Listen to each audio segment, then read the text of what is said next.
여야 의원들의 뜨거운 정치 토론 여의도 펀치입니다. 오늘은 국민의힘 허은하 의원 그리고 더불어민주당의 오영환 의원과 함께하도록 하겠습니다. 어서 오세요. 안녕하세요. 네, 안녕하세요. 네, 오늘의 여의도 펀치 첫 번째 주제어부터 보고 오겠습니다. 주제어 보여주세요.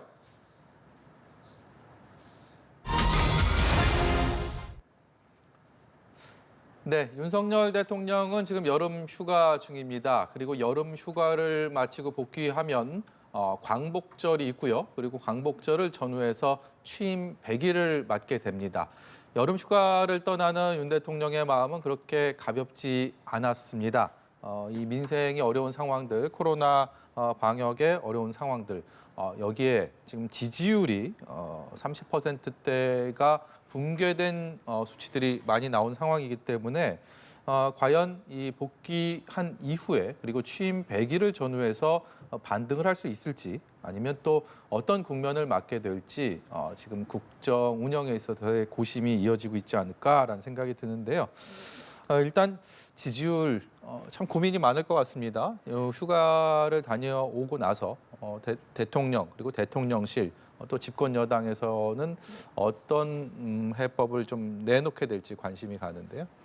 우선은 국정 운영의 한 축을 담당하고 있는 여당의 입장에서 정말 뼈아프고 저희의 잘못도 크다라는 생각을 하고 있습니다.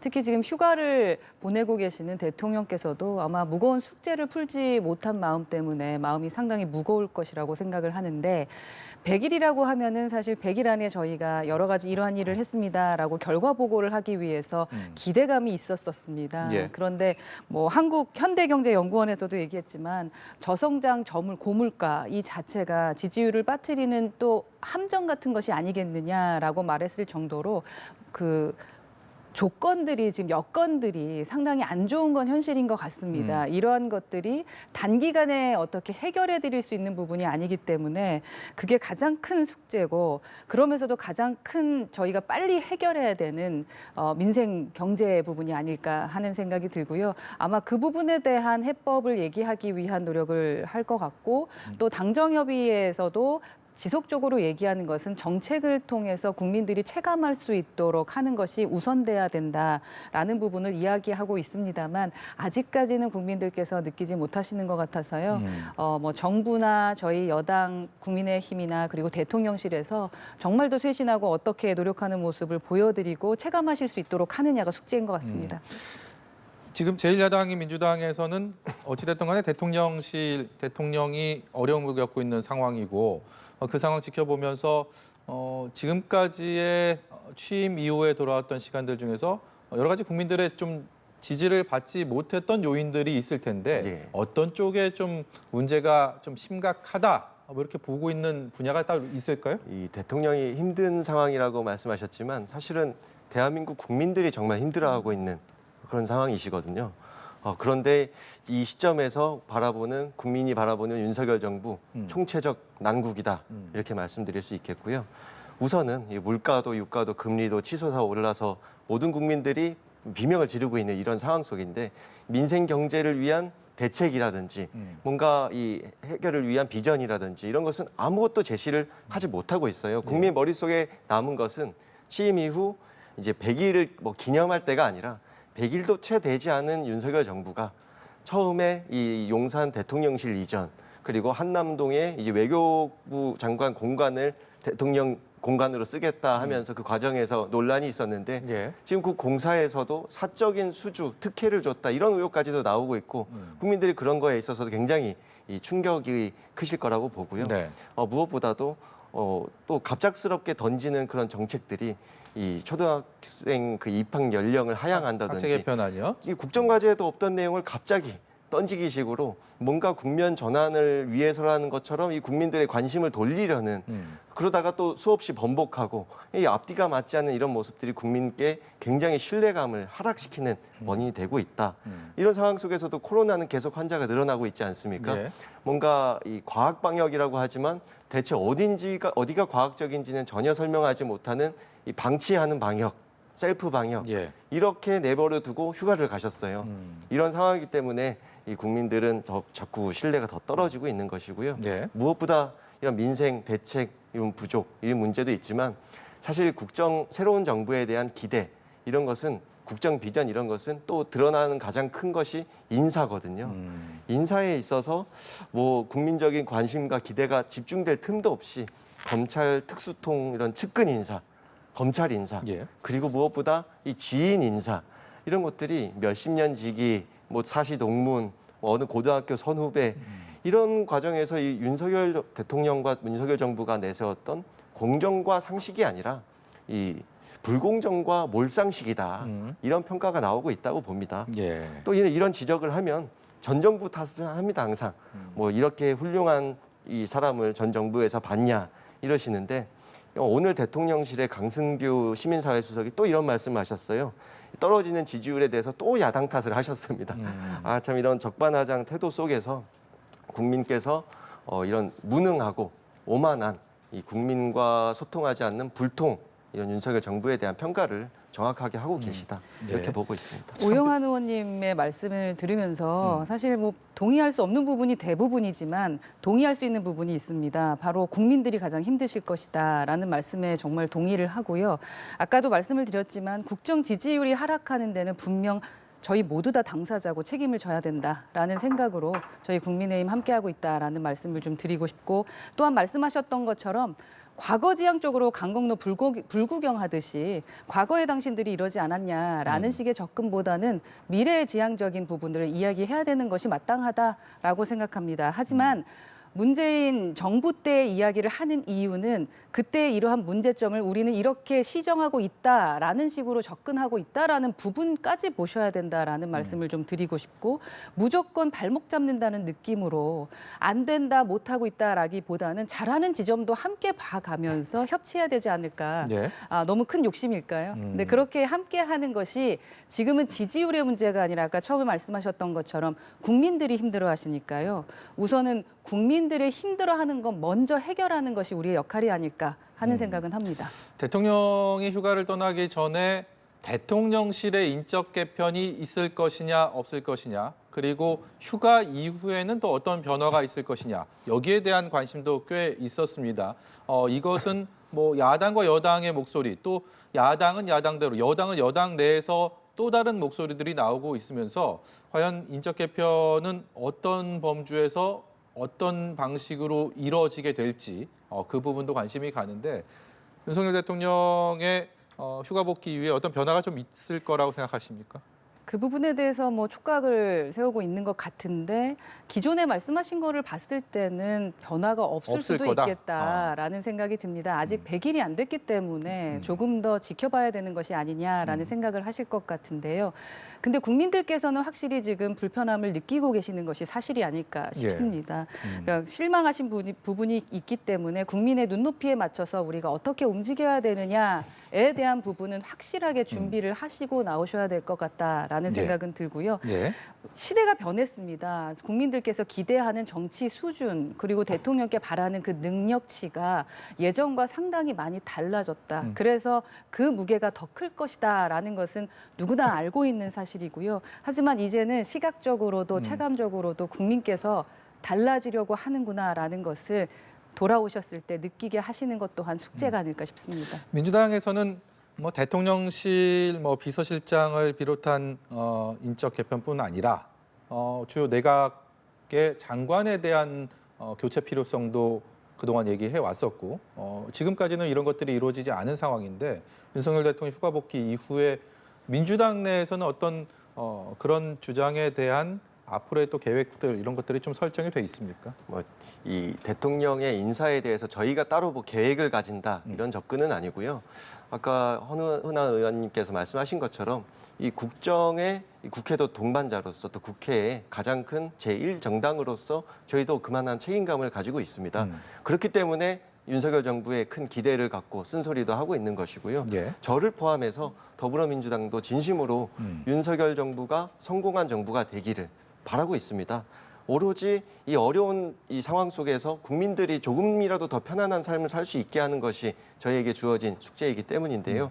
그럼에도 지금 국정 운영의 이런 동력이라든지 그런 것들이 떨어짐에 따라 지지율이 떨어지고 있는 것이고, 그러면 어떻게 해야 되는가에 대해서도 저희도 쓴소리를 하고 있는 겁니다. 네. 그거에 있어서 연장선상으로 뭐 정책적인 것과 그리고 인적인 부분을 말할 수 있겠는데요. 인적인 부분을 먼저 말씀드리면 이 참 많은 논란과 비판을 받아오시면서 국민 기대가 꺾이는데 가장 큰 영향력이 대통령실에 관련된 인사였다고 저는 보거든요. 대통령실의 그런 인사에 책임 있는 분들이 이 전면 쇄신하는 모습 물러나고, 또 새로운 그런 국민들이 좀 기대할 수 있는 그런 인물들로 채우면서 충분한 검증을 거칠 수 있는 이런 시스템을 보여주는 것, 이제는 신뢰를 좀 할 수 있는 모습을 보여드리는 것이 우선이 돼야 되겠고, 뭐 인사 책임 4인방이라고 하지 않습니까? 뭐 비서실장, 총무비서관, 이 공직기강 비서관, 인사기획관, 이런 분들이 그 자리에 이 많은 논란을 일으켰으면서도 여전히 윤 대통령께서는 이렇게 말씀하시죠. 지지율 떨어졌다고 이 손발 맞추던 사람들을 3달 만에 어떻게 바꿀 수 있냐, 이런 소리를 여전히 하고 계신다고 해요. 이런 모습 속에서 국민들이 이거 변하는 게 없구나라고 느끼실 것 같아서 걱정이고요. 또한 현재도 보건복지부 장관이라든지 이런 공석이지 않습니까? 이 뭐 또 정치적인 뭔가 이 야당의 공격 이런 것 때문이 아니라 국민적 눈높이를 달성하지 못했기 때문에 낙마하신 전 후보자 2분이 있었죠. 그러면 이 코로나 확산 속에서 이 새로운 하루빨리 이 전문가다운 그런 방역 정책을 좀 보여줄 수 있는 그런 장관 후보자를 보여주셔야 되는데 묵묵부답이에요. 아무것도 이런 인적인 구성에 있어서 조금이 아니라 한층 더 노력과 이 국민을 충족시킬 수 있는 그것이 필요하다고 생각을 하고요. 네. 또 정책적으로도 우리 더불어민주당은 여야 원구성이 이 집권 여당께서 전혀 양보하지 않으심으로써 이 여야 원구성이 이렇게 한없이 늦춰질 때 저희 더불어민주당은 민생 우선 실천단을 만들어서 민주당의 국회의원 120여 명이 참가하는 그런 정말 민생을 찾아다니는 현장에서 목소리를 듣고, 지금은 이번에 민생경제특위에서 통과시킨 기름값, 유류세 지원하는 그런 부분도 저희 민생 우선 실천단에서 주장했던 것이고, 네. 납품단과 연동제 역시 이 양당에서 대선 공약으로 했던 것을 저희가 수없이 많이 주장하고 지금 모든 입법 준비를 마친 상태이고, 그리고 화물차 이 안전운임제라든지 이 국민의 삶에 끼치는 영향을 끼치는 문제들을 현장에서 듣고 문제를 해결하기 위한 노력들을 지속적으로 저희는 해왔거든요. 저희는 그런 책임 있는 모습들을 네. 앞으로도 국회 제1당으로서 국민께 보여드리겠다. 그래서 이 윤석열 정부에서도 우리는 도와주고 협치를 할 테니 제발 뭘 도와주고 협치할 수 있게 비전을 보여달라. 네. 정책을 좀 들고 와야 저희가 도와드릴 텐데 들고 오시는 것이 그런 입학 연령 5살로 하향한다 이런 것 아니겠습니까? 예, 그런 예. 상황입니다. 뭐 도울 준비는 돼 있다고 합니다. 근데 그것을 대통령실에서 그리고 집권 여당인 국민의힘에서 또 어떻게 받아들이고 어떻게 해석하고 있는지는 잘 모르겠습니다만, 국민의힘은 일단 내부적인 좀 단속이라고 할까요? 아니면 내부 상황의 이 복잡한 상황을 빨리 좀 정리하는 것도 또 과제일 것 같습니다. 그렇죠. 저희 내부적인 뭐 당내 현안을 말씀하시는 것 같은데 그 부분은 뭐 민주당도 마찬가지이기 때문에 그 네. 부분은 그 부분의 트랙대로 가고 있고, 그리고 이제 민생이 가장 중요하니까 이 빨간불 켜진 것을 어떻게 우리가 해결할 수 있을까에 대해서 지금 노력하고 있는 것인데, 오영환 의원님이 지금 말씀해 주시는 것처럼만 정말 협치해 주시고 노력해 주시면은 예. 저희가 걱정이 없습니다. 그러나 서로 바라보는 관점이 많이 다른지 원구성할 때 사실 도움을 주셨다라기보다는 발목 잡기 바쁘셨던 것이 사실이고요. 그러나 뭐 또 오늘 이 자리에서 그 얘기까지 하는 것은 좀 애매한 것 같고요. 지금의 말씀대로만 좀 해주셨으면 좋겠다라는 네. 말씀 드리고 싶고, 저희가 100일 뭐 기념 행사를 하겠다라는 것이 아니라 우리 정책적으로 100일 동안 어떠한 일을 했는지에 대한 것을 보고 드리는 준비가 사실 돼 있습니다. 그걸 보면 보이지 않게 정말 많은 일을 했구나라고 느끼실 텐데, 아시다시피 기본적으로 언론에 노출이 되는 정책이라는 것이 쉽지 않기 때문에 100일이라도 그때라도 국민들께 저희가 이렇게 노력해 왔습니다라는 것을 보여드리고 싶고, 또한 정책적으로 입법 부분에 있어서도 민주당과 함께 해야 되는 부분을 이미 제시드렸습니다. 이제 원구성이 됐으니까 그러한 부분에 대한 것들이 차근차근 말씀대로 진행이 되면 될 것 같고, 또 뭐 취약 연령 만 5세 하향 문제에 대해서는 저희가 잘못한 지점은요. 소통에 대한 부분을 조금 더 그 조심스럽게 진행했어야 된다라고 생각합니다. 사실 이 부분에 대한 거는 노무현 정부 때부터 추진이 되어 오던 것이고요. 지속적으로 얘기되던 바이기 때문에 그러나 그때 안 됐던 이유가 있거든요. 그 지점을 생각을 하시면서 조금 더 이제 국민들과 어떻게 소통하고 진짜 학부모들이 어떻게 생각하는지에 대한 그런 부분을 이야기를 하는 시간이 좀 더 있었더라면 얼마나 좋았을까라는 생각이 들고 네. 첫 저희가 당정 회의 때 사실 그런 얘기를 했습니다.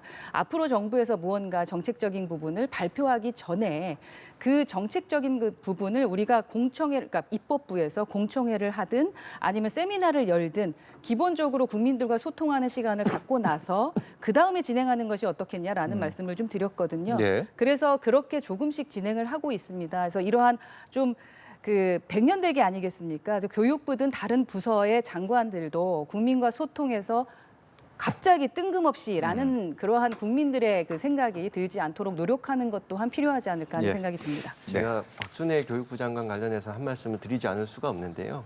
이 교육 이 백년지대계라는 교육에 있어서 아무런 전문성도 교육에 관한 아무런 역량도 경력도 없으신 분을 장관 후보자로 임명을 강행하셨는데 이런 정책적인 헛발질과 수없이 철회하는 신뢰에 하락하는 모습을 보며 또 그 와중에도 수없이 많은 논란의 중심에 있는 이런 분이 바로 직접 사퇴하거나 그 임명을 철회할 수 있는 철회가 아니라 사퇴해야 하는 그런 장관이라고 저는 네. 대표적으로 보고 있습니다. 교육부 장관이 지금 사퇴를 하게 된다면 조금 전에 지적하셨던 보건복지부 장관이 지금 공석인 부분에 대한 말씀을 하시지 않았습니까? 그러면 그동안에 또 이 공석이 되는 부분은 어떻게 해결을 하시려고 제대로 하시는 된 건지. 능력이 갖춰진 분이 오셔야죠. 네, 알겠습니다. 예, 그렇게 되기 위해서는 우선 일하는 부분은 지켜보셔야죠. 예, 예.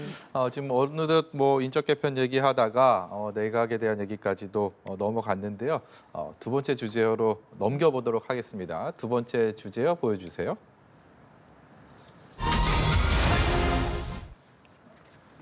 이 또한 뜨거운 이슈입니다. 한때는 정부와 그리고 행정안전부와 경찰들 간의 갈등이 정말 첨예하게 최고조를 찍었다가 이제는 국회로 넘겼습니다. 공은 국회로 넘겼고 국회 내부에서 지금은 잠시 좀 조용한 느낌인데 이곳의 불씨가 꺼졌다고는 아무도 생각하지 않을 것 같습니다. 경찰국이 어제 행안부에 출범을 했고요.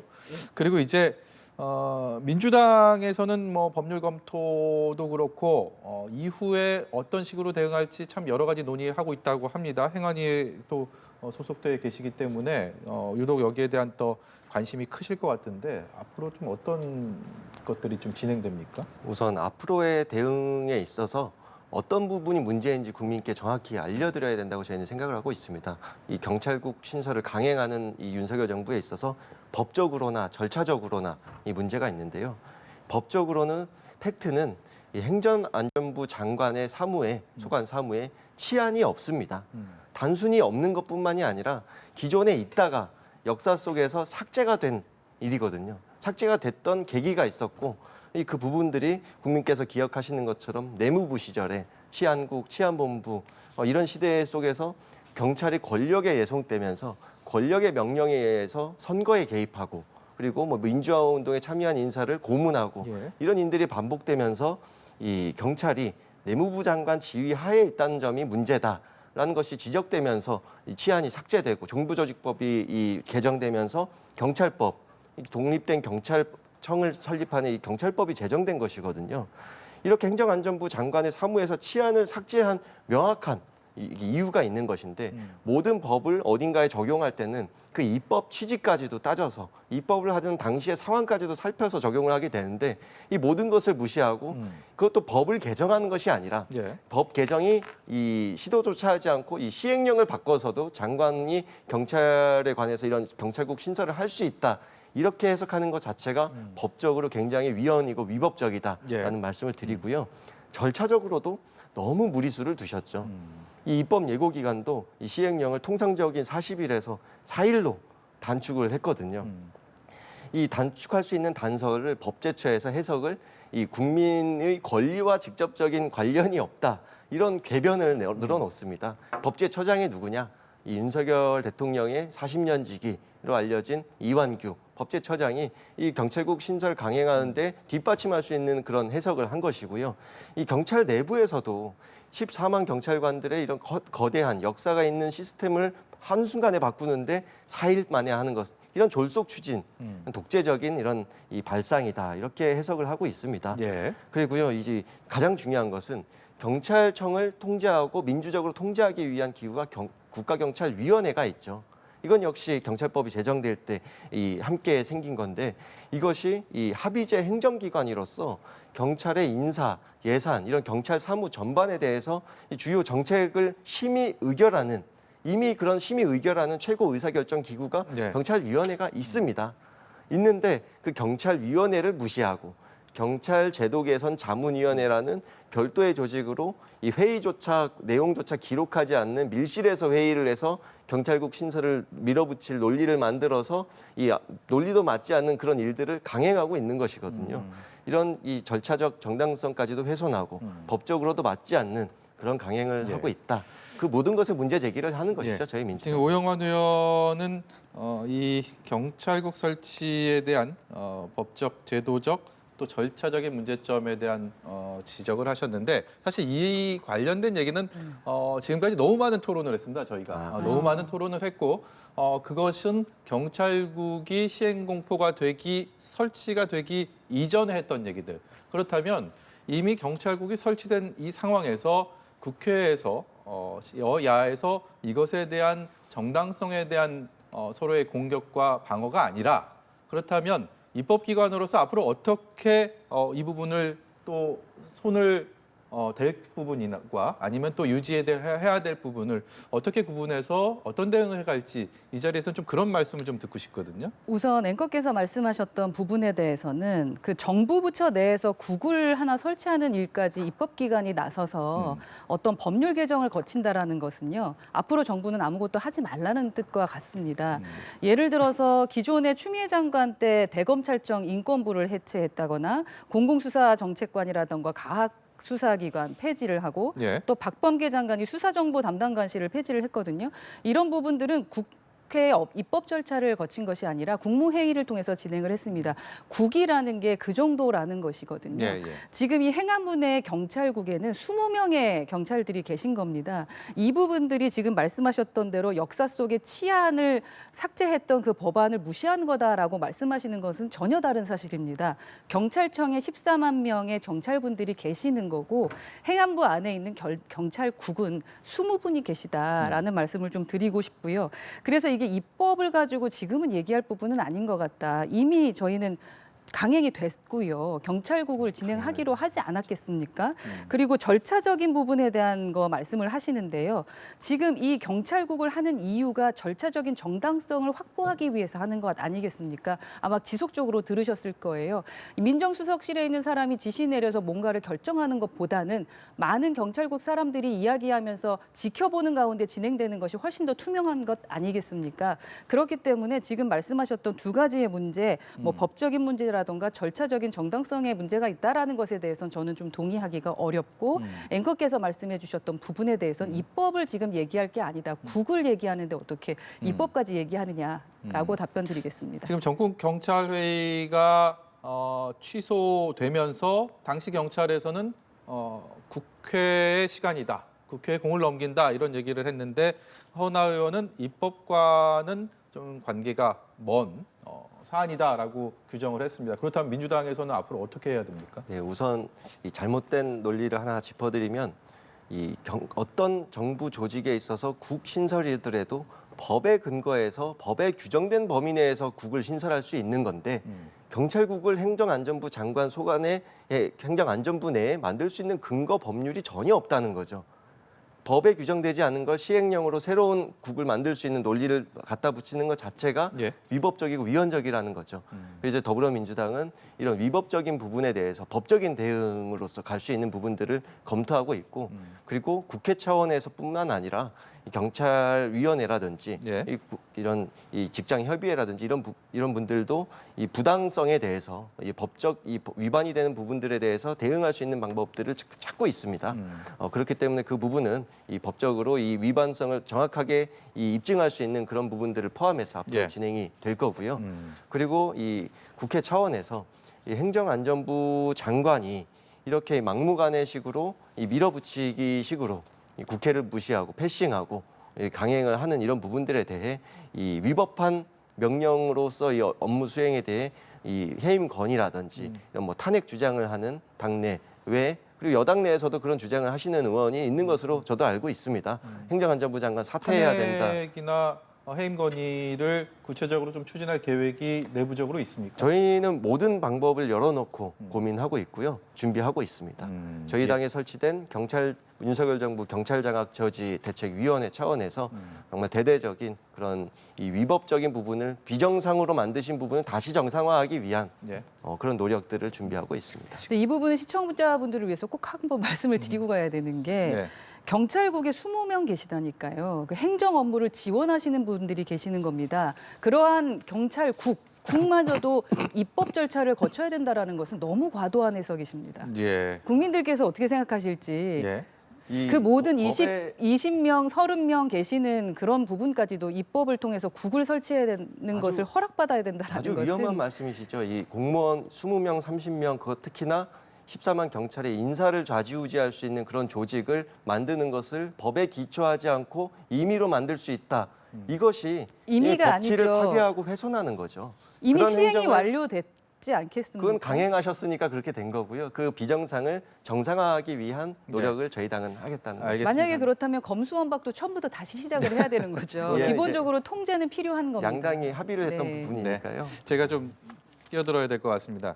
이 경찰국은 설치가 됐고 경찰국에서 경찰들이 일을 하고 있습니다. 그러나 들으신 것처럼 이 논란은 끊어지지가 않은 완전히 이 논란은 계속 이어질 수밖에 없는 상황임을 이 자리를 빌어서 다시 느낄 수가 있었고요. 그리고 다음 주 월요일에는 또 다른 윤희근 경찰청장 후보자 여야의 이 인사청문회 과정에서의 또 뜨거운 논쟁이 아마 예상이 됩니다.